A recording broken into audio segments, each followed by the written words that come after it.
Welcome to another scintillating edition of the Sportscasters Club online radio show. I am Rick Schultz, and before we get going with the meat of this episode, the real story of this episode where we're going to touch on should a sportscaster divulge secrets? And what I mean by that is when you work in sports media, when you're working with a team, when you're in dugouts, locker rooms, clubhouses, you learn a lot of things. You see a lot of things. And in the course of that, you're going to find out a lot of information that maybe people don't mind you knowing, but maybe they do mind. And maybe you find out a lot of sensitive information. Sometimes players will tell you, sometimes you just happen to observe. But the real question for us today is, should I divulge that information on my broadcast? I mean, after all, it would be interesting for my listeners or my viewers. It'll be interesting for my fans and my followers. Do I want to and should I divulge the information that I learn? I mean, if it gets me another 1,000 Twitter followers, isn't that a good thing? If people see me as someone able to break a story, isn't that a great thing? And so we're going to spend a lot of time to touch on that question in just a minute. But first, before that, I just have to address some of the media coverage around the New York City market, specifically the New York City baseball media market, talking about the job security of the manager of the New York Metropolitans. Can you believe that? I shake my head. I cannot believe it. Yes, I know Buck Showalter is only in his second year. And I know the Mets, as I record this, are 7 games under 500. It's been a terrible season, a brutal season. It has been a disappointment. It has been embarrassing. It has been the exact opposite of what Mets fans experienced in 2022. 2023 has been a horror show for the Mets. And I think you can look back at that moment in the offseason, the moment leading up to the beginning of this season when Edwin Diaz got hurt. That's the honest fact. You lose your closer. You lose probably the MVP of your team. It's hard to come back from that. How do you replace that? And I know they've had some pieces and parts, and some people have done a very good job. But you don't replace somebody that's a lockdown closer, automatic, 100% like that, because that's not something you can find every day. So first, that's what this team has been dealing with. But even bigger than that, even bigger than any one player, in my opinion, it is just unconscionable how some fans and some in the media have switched and changed and flip-flopped so quickly. I can see if you're somebody that didn't support the hiring of Buck Showalter before the Mets made the hire a couple years ago. If you were not on the train then and you're still not on the train, that's probably the only person, in my opinion, that should have anything to say about Buck Showalter being fired right now. But I have to say, think about the excitement that his hiring caused a year and a half ago. Think about the drama it brought to New York. Think about that press conference where Steve Cohen announced Buck Showalter as the new manager of the Mets. It was huge. It was exciting. It was thrilling. And here we are 18 months later, and some in the media are saying it's time to cut bait and toss him. Time to fire him because he's lost the team. 18 months later. Come on. Come on. This isn't Buddy Harrelson. This isn't some fly-by-night manager. Not that Buddy was. This isn't somebody getting his first shot. This isn't Mickey Callaway or Luis Rojas, who, by the way, if you look back in this podcast, we supported. This is Buck Showalter. This is somebody that people in baseball would say is in that top 5 of all baseball managers right now. And maybe a lot of baseball people do value him and see him as a historical baseball figure and a top manager in the game. But how do you go from one extreme to the other in 18 months, in a season and a half, with injuries and all kinds of other things? Yes, the team has underperformed. The team has been a disappointment. But I actually appreciate the way Buck has said he's been proud of his team. He stood by his guys. He's much more of a player's manager now.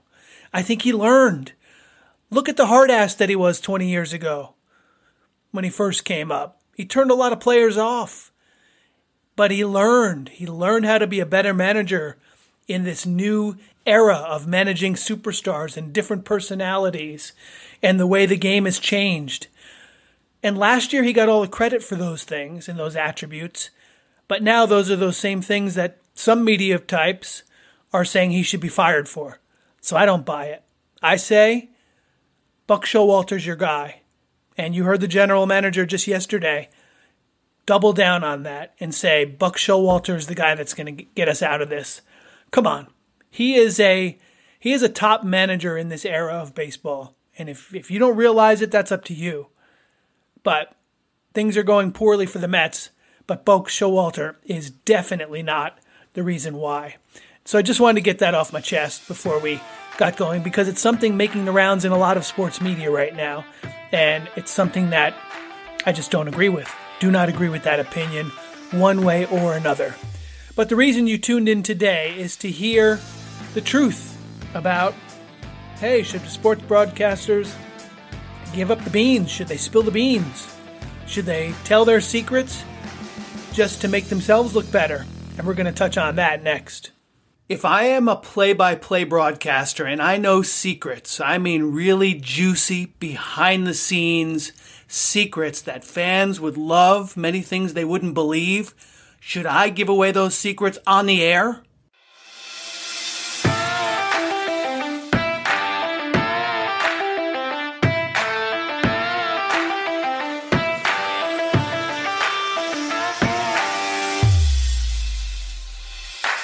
Welcome to the Sportscasters Club radio show, where it's all about becoming a better sportscaster and a better sports fan. And now, your host, a man who began his sports broadcasting career way back in 1993, Rick Schultz. Welcome to the Sportscasters Club radio show. I'm Rick Schultz. Glad to have you with us again for another action-packed episode, and today we're going to touch on one of the stories that's really front and center in the sports world, the Major League Baseball world, and that is, of course, the Houston Astros and what's going on with not only the Astros, but the Boston Red Sox and the New York Mets. The cheating scandal, the technology scandal, with teams using devices, using technology to steal signs and get a leg up on the competition. I mean, obviously we've talked about this before and you've heard about it certainly for the last week or two. The fact that stealing signs is nothing new. It's been going on in baseball forever. And I'm actually a proponent of trying to get the upper hand and steal a sign if it's done in an ethical way. And that's funny because you say, how can I steal in an ethical way? Well, if you're just watching a pitcher and you're just trying to pick out what he does and you're trying to pinpoint a little thing that he does maybe before he throws a fastball and you're going to use that to your advantage, that's great. Because that is something that's gone on in baseball for 100 years. And that's part of the game, if you ask me. That's my opinion.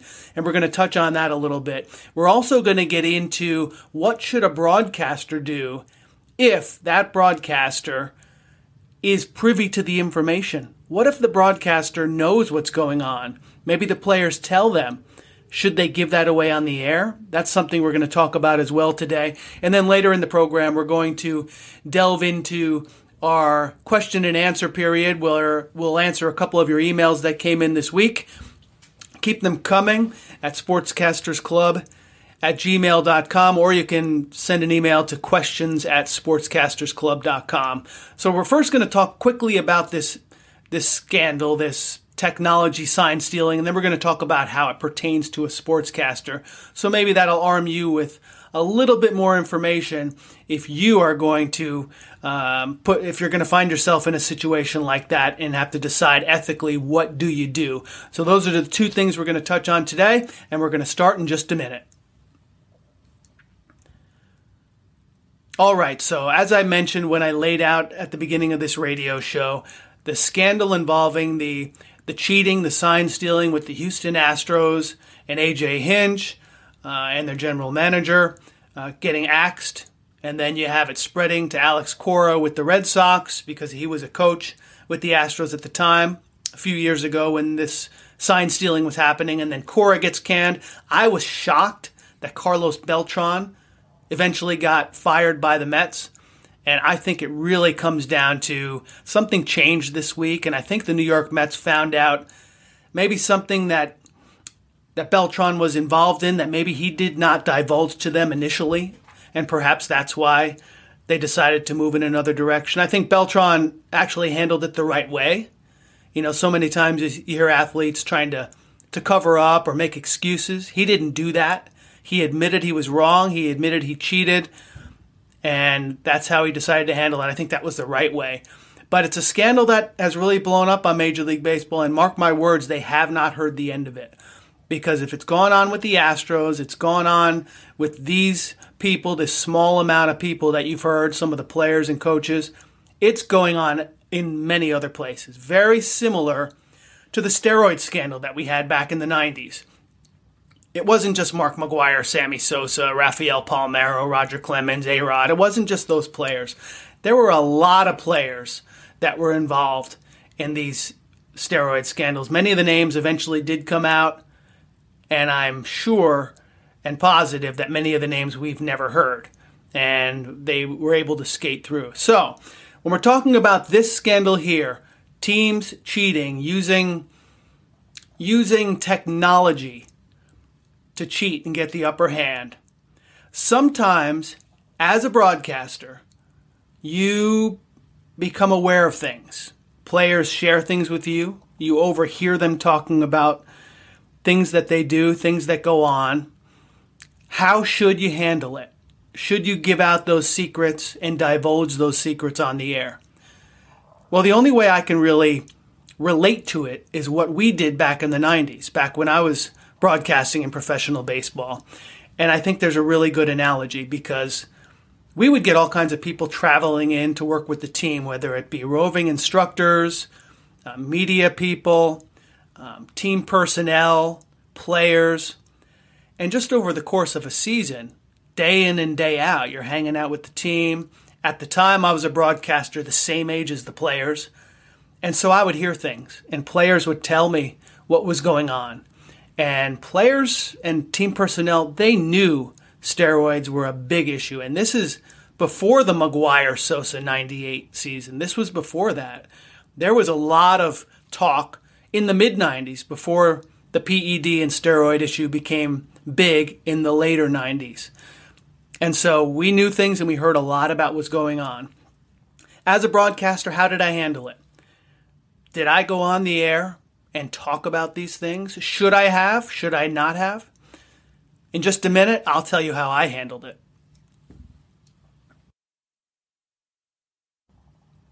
We've talked about the scandal. How did I handle it as a broadcaster? Well, it's very, very simple, and I learned this from Marty Glickman back in my days at WFUV Radio at Fordham University. Marty was one of the pioneering sportscasters, and we would meet with him every week and critique our broadcasts, but also talk about how to become better, how to progress as a sportscaster. And Marty always used to tell us, if it happens on the field, if it's part of the game, then it should be reported. Because if you're broadcasting a game on radio, your listener needs to be informed on everything you see. Your job is to paint that word picture and put that listener right next to you as if he or she is right there at the game. So if it happens during the game, yes, you should report it. And there were things that happened during games that I reported if they happened on the field, and sometimes teams got upset. For example, there was one night while I was calling games in minor league baseball where there was a brawl between two teammates in the bullpen. And so I reported it, and we did play-by-play of it pretty much because you could see what was going on. And then we found out later that night and the next day the details behind it. And did we report that too? Well, I'll talk about that on an upcoming episode. Yes, we did, because it tied into what happened on the field. But in this case, if things are happening off the field, then 99% of the time, probably 100% of the time, I would say absolutely not. If you hear things on the bus, then no, it should not be reported. If you hear players talking about something in the clubhouse, no way. If you're out having a cold one after the game and one of the players tells you something that's really juicy and would be something your fans would be interested and shocked to learn, absolutely not. Not something that should make a broadcast. Not because you're covering for a player, but because it's not pertinent to what's going on the field. And if it happens on the field, yes, you should report it. Now, not that these things can't color your background and your information to give you some more information to better report on what you're seeing on the field. For example, I had an instance where players told me the signals that they use. So sometimes I knew the pitch or the play that was coming before it happened. That only made me a better broadcaster in sharing that with my fans and my listeners, but I would never divulge that during the game. Similarly, when I was broadcasting in the mid-90s and we heard these things about PEDs and steroids, absolutely not. We didn't talk about it. Not that we were afraid, not that we were covering for anyone, but because it did not have anything to do with the nuts and bolts of what was going on the field. If you're a play-by-play person, you're painting the word picture, you're describing the action. If you're a color analyst, you're filling in the gaps, telling why or how something happened. And keep it on the field, because that way you're always going to be safe. If it happens on the field, fair game. If it happens off the field, at night, in the dugout, the clubhouse, or some of these things that you hear.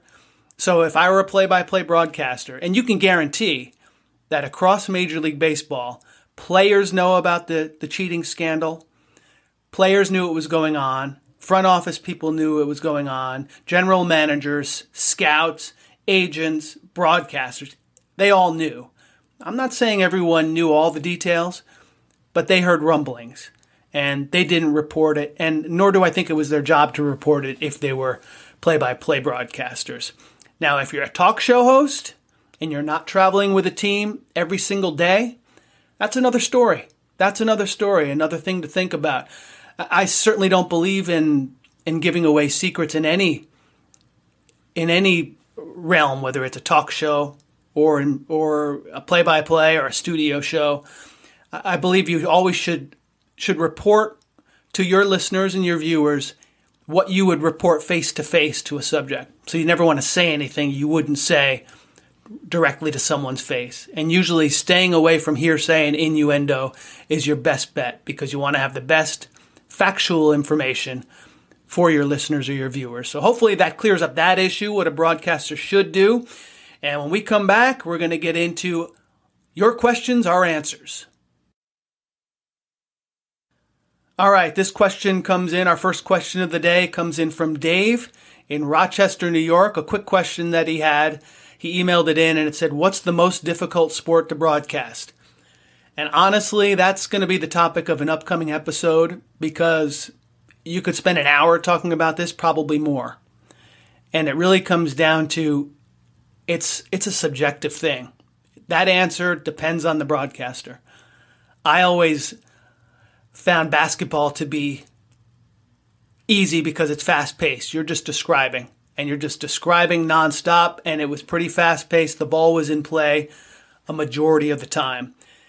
But I also loved baseball, provided I was prepared, because if I had all the information I needed, it was a much more relaxed pace, a more fun pace. That was the sport that I enjoyed broadcasting the most.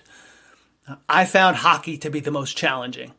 Number one, because I didn't do it as much as I did basketball or football or baseball. Number two, I didn't grow up steeped in that game as I did with the others, specifically baseball. And I think that had a lot to do with it. Just the more you do it, the easier it becomes. So for me, hockey was the most difficult. For some, football is the most difficult because you know the cadence. You've got 30 seconds of downtime, and then you've got a lot of action in a quick play, and then you've got to set up the next play. So I think it's subjective, but for me, the most difficult sport to broadcast was hockey. Plus, the guys had helmets on. Sometimes they were tough to identify, especially at the college level, where maybe some of the, you don't know these players. They're not professionals that you see a lot. So that's my answer on that question. Question number 2, Sanique in Los Angeles, California. Sanique, thanks for joining us on the Sportscasters Club radio show. And her question was, can I become a broadcaster if I'm not a good athlete? Well, I'll tell you what, Sanique, if the answer was no to that, then probably 90% of broadcasters would be gone. And that's really the truth, because a lot of specifically play-by-play broadcasters get into it because they kind of peak as an athlete. They're kind of capped at what they can do as an athlete, and you hear so many play-by-play broadcasters who get into the field because they realized they weren't going to play second base for the New York Yankees, and so they wanted to find a way to stay involved and be part of the sports that they love and be part of the games and the action. So yes, you can certainly become a broadcaster if you're not a good athlete. Some of the best broadcasters we have today, I'm sure, are not good athletes. Can't name names, nor would I, because some of them probably are decent athletes, but you don't have to be, absolutely. If you're a color analyst, it definitely helps if you have a background in the sport that you're analyzing. And definitely at the big time levels, the network levels, being a former player is really a prerequisite because you have experience and things you can talk about as a former player that others cannot. But even at lower levels, high school, college, you can be an outstanding color analyst, in my opinion, even if you are not a former player, provided you do your homework, you talk to people, you learn, you steep yourself in the history, and you'll understand the game, the strategy, the tactics. You can be a solid broadcaster there too. So can you become a broadcaster if you're not a good athlete? Absolutely yes. And that's the best part about it. So hope the answers helped on those 2 questions from Dave and Sanique. Thank you very much for emailing in. And if you have a question, the email address is questions@sportscastersclub.com. So that wraps up this episode of the Sportscasters Club radio show. I thank you for tuning in. And just to recap, we talked about, as a broadcaster, if there's scandal, if there are things you learn about, we talked about when you should and when you shouldn't divulge that information on the air. It's very important because it's happening right now. And again, mark my word, there's going to be more to come out. It wasn't just this handful of people that you hear about with the Houston Astros.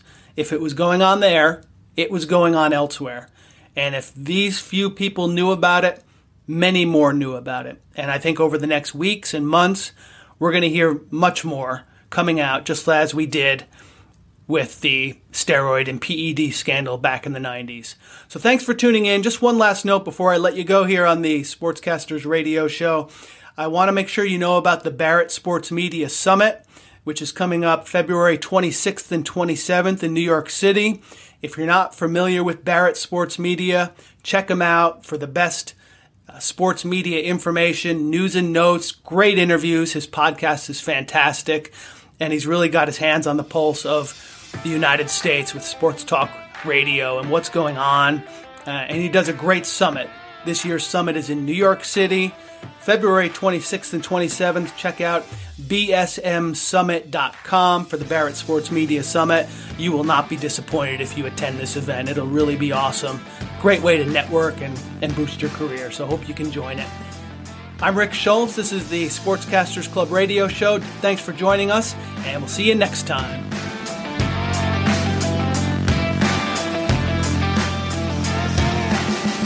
Thanks for listening to the Sportscasters Club radio show at sportscastersclub.com.